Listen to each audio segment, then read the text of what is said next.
नदी बहती है, उसके जल की शुद्धि अपने आप होती चली जाती है।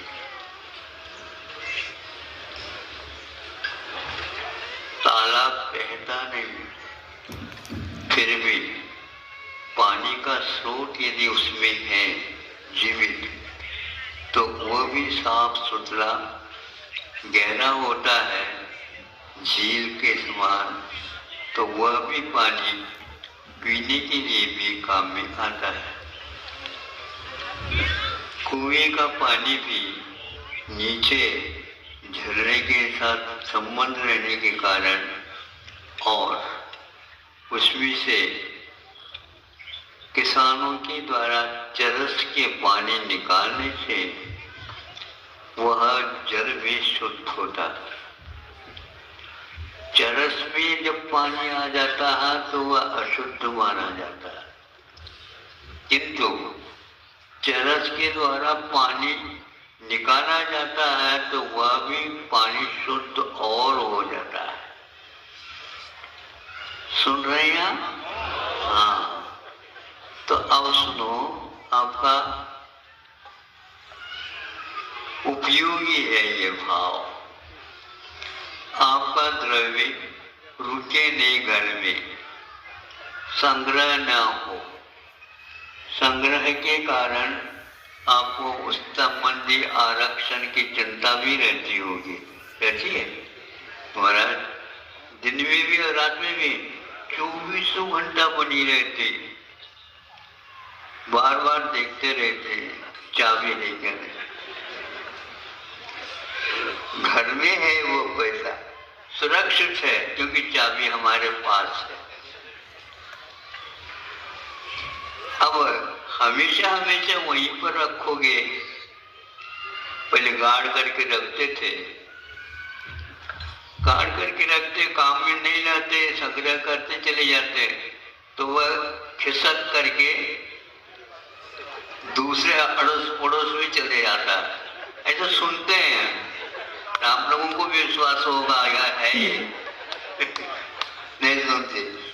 वह बाहर तक खिसकने की अपेक्षा से पहले ही आप दान पुण्य के माध्यम से खिसकाओ तो वहां पर मिलेगा वो बहता हुआ कहा, जहां पर आप जाएंगे वहां पर वो मिलेगा, क्योंकि आपने उसको खिसकाया है, उसके प्रति मोह नहीं रखा, तो आपके लिए जो का त्यों नहीं, कई गुना फल जाता है।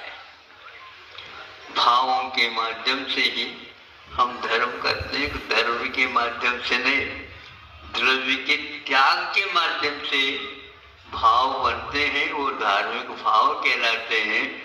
अब द्रव्य जो का त्यों रहेगा तो वह मूर्छा का भाव माना जाता है। मूर्छा का अर्थ क्या? मूर्छा का अर्थ ये होता है कि मूर्छा वो आ गई, भैया वो मूर्छित है। मूर्छित है का मतलब क्या होता? किसी से भी उसका संबंध अब नहीं रहा, वो कुछ भी नहीं कह रहा है। यह मूर्छा के कारण उसका शारीरिक और मानसिक और धार्मिक सारा संबंध किसी काम के नहीं। मूर्छा आ गई तो मित्र बंधु वर्ग आदि भी सोचते हैं, भैया ये किस काम का है, आलीशान खड़ा है, हाँ खड़ा है, कहीं भाग नहीं सकता वो। उसी प्रकार आपका भी जीवन भले ही मूर्छा में है, लेकिन किसी काम का है ही नहीं। मूर्छा वह भी है जो शारीरिक आ जाए, किंतु मोह को भी मूर्छा कहा है। मूर्छा परिग्रह कहा गया। आप लोगों का परिग्रह ढीला नहीं होता तो आपको मूर्छा में ही जाना पड़ेगा। जन्म भी होता है मूर्छा में, और मृत्यु में भी यदि मूर्छा हो गई, जीवन पर्यंत मूर्छा हो गई, तो आप सम्मूर्छन के योग्य हो गए। सम्मूर्छन समझते हो? सम्मूर्छन का अर्थ ये होता है, प्रत्येक तो होता है वो, यदि मनुष्य अधिक होता है तो, किंतु वह अच्छे परिणामों के लिए कारण बहुत कम होता है। यूं काम निकालने के लिए वह पर्याय मिल जाते उसको।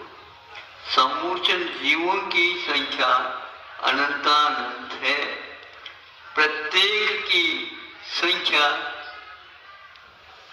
असंख्यात तक ही रहता है, अनंत कभी भी नहीं होता। आपके जो ये वनस्पति बाहर से खड़े हैं, ये भी प्रत्येक है, ये असंख्यात ही होते हैं, किंतु जो एक शरीर का आधार लिया गया और अनंत जीव रहते हैं, उसको सम्मूर्छन निगूढ़ जाति के जीव माना जाता है। तो प्रत्येक शरीर भी नहीं मिलता जीने के लिए, और सामूहिक रूप में उनका जन्म और मृत्यु प्राय हुआ करता। इन सब का वर्णन सुन करके ऐसा लगता है कि संसारी प्राणी सुख की इच्छा प्यास रखते हुए भी उसकी इच्छा कभी भी पूर्ण इसलिए नहीं होगी, वो उल्टे रास्ता में चल रहा है, उल्टे ही भाव करता रहता है, सारे उल्टा ही उल्टा है, तो सुलटा तो कुछ होता ही नहीं है। ऐसा नहीं होता तो है, लेकिन निगोद से निकलने के लिए भी जब निकलता है तो अभूतपूर्वक से ही उसका परिणाम ऐसा होता है, यदि अल्प आरंभ और अल्प परिग्रह, अल्प मूर्छा जो कर्म के उदय में उसकी मूर्छा उठे बहुत अल्प रहती है, उसी का नाम परिग्रह है। मानुष आयुष ऐसा कहा, मनुष्य आयु के बंद के लिए वह कारण हो जाता है। एक तो मनुष्य से मूर्छा होने के कारण निगोद बना, और एक निगोद में मूर्छा की कमी कर दी तो वह मनुष्य बना। आप ऐसे ही कम मूर्छा के साथ आए ही इसलिए मनुष्य बने, मनुष्य आयु का बंद हुआ। यदि आज आपको मूर्छा सता रही है तो आपके लिए और कोई नहीं, सीधा ही मार गए, और वह आपको निगोद पर्याय छूट नहीं सकते। बहुत भयानक दशा है, कोई उपदेश उसको दे नहीं सकता। एक इंद्रिय हुआ, द्विंद्रिय हुआ, तीन इंद्रिय हुआ, चौरेंद्रिय हुआ, असंगी पंचेंद्रिय तो कोई उपदेश काम नहीं करता। आज आप उपदेश सुन रहे हो, लेकिन फिर भी उसका पालन करने की हिम्मत नहीं है, तो आके कहाँ जाना? जाना तो है, यहाँ पर कोई ठिकाना है ही नहीं। बना करके रखो भले ही 10 खंड का। आजकल उल्टा हो गया है। क्या उल्टा? पहले नीचे की मंजिल में माला में अच्छा लगता था, उसको बहुत उसकी कीमत, उसकी किराए वगैरह ज्यादा होती थी, ऐसा ही है। अब ठीक उल्टा हो गया, मूर्छा की बात है। जो ऊपर की मंजिल में जाएगा उसकी कीमत ज्यादा है, ऐसा ही है। 26वां माला कितने माला दे दिए आप?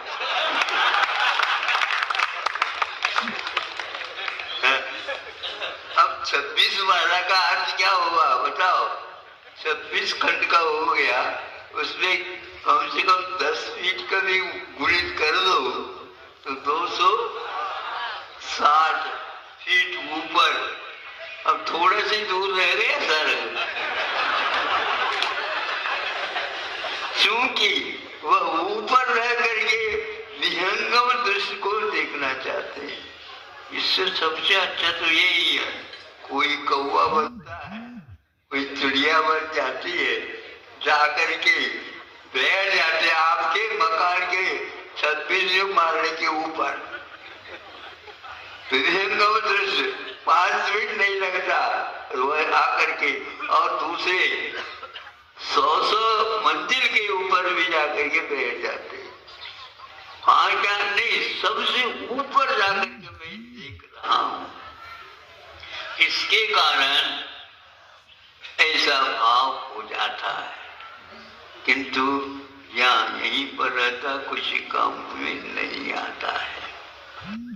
अकृत्रिमता के बारे में जब सोचता हूँ, वहां पर ऊपर जैसे जो जाते हैं ना, उनके लिए सम्मोचन तो नहीं कहा जा सकता, लेकिन दूसरे के द्वारा बार बार उपभोग में आया हुआ वह विमान रहता है। उस विमान में जाकर के आपको जन्म लेना होता है, नया नहीं मिलेगा आपको। क्या समझे? हाँ, मिलता है तो कल्प वृक्ष के माध्यम से मिलता है। वह एक प्रकार से विमान, वह एक प्रकार से जो मंदिर आदि को बने हुए हैं, अकृत्रिम है। अकृत्रिम का कभी भी व्यय नहीं होता, तो उत्पाद भी नहीं होता। ये कहना चाहिए, जैसे राष्ट्रपति भवन बना है तो 5 साल के लिए, 6 साल के लिए जो कुछ भी है उनका, उनकी उम्र, तो वहां के लिए राष्ट्रपति रहेगा। फिर इसके उपरांत हाँ आप चले जाएंगे। अवकाश प्राप्त हुआ तो बाद में भी उनको कुछ मिलता, लेकिन वह राष्ट्रपति भवन में नहीं जाएंगे। अवकाश प्राप्त जो है, अब अवकाश प्राप्त क्या, पहले भी कोई आकर के रह गए होंगे और उनका वह उम्र पूर्ण हो गई, चले गए, तो वहां पर आप रहो। यहाँ पर फिर भी स्वतंत्र आपका मकान हो सकता, आपके द्वारा बनाया हुआ, वहां ऐसा है नहीं। संसार की लीला बड़ी अपरंपार, समूर्चन बने हुए हैं ये सब। अकृत्रिम का अर्थ समूर्चन है। इसलिए बार बार वहीं पर जाकर के रुकने की अपेक्षा एक बार ऐसी साधना करो कि बहने लग जाओगे तो अवश्य ही समुद्र एक दिन आपको किनारे तक मिल जाएगा। अनंत काल के लिए बहना अब समाप्त हो जाएगा और अनंत अविनश्वर पद आपको उपलब्ध होगा। आज ये मूसा जिसकी कम है, वही लगभग ऊपर की ओर अथवा उन्नति की ओर अथवा विशुद्धि की ओर बढ़ रहा है। और विशुद्धि एक ऐसा धन है, आपको बहुत अच्छे अच्छे वस्तुओं का समागम करा देगी। और उस विशुद्धि के माध्यम से ही अपने आत्म तत्व की जानकारी भी आपको मिलेगी। जब कभी भी मिलेगी ये जानकारी विशुद्धि के समय पर ही, संक्लेश के समय पर नहीं। राजा भी संक्लेश करता है तो वहाँ एक प्रकार से परिणाम उसके शिथिल ही होंगे। और जो गरीब होकर के भी हमेशा प्रसन्न और विशुद्धि के साथ रहता है, नहाने के उपरांत, स्नान करने के उपरांत जैसे आप लोगों को कुछ समय के लिए स्वच्छता और हल्कापन और प्रसन्नता आदि आ जाती है, उसी प्रकार गरीब को भी हमेशा हमेशा स्वच्छता इत्यादि का अनुभव होता रहता है। इसलिए जैसे पक्षी जब चाहें उड़ जाते हैं, जहाँ जाना चाहें वहाँ चले जाते हैं, उसी प्रकार वह विशुद्धि वाला भी हमेशा हमेशा अच्छे अच्छे स्थानों का भी निरीक्षण करता हुआ अपने जीवन यापन करता। विद्याधर वगैरह जो है ये एक प्रकार से मनुष्य होते हुए भी वे, उनका जीवन इतना आदर्शमय होना होता है।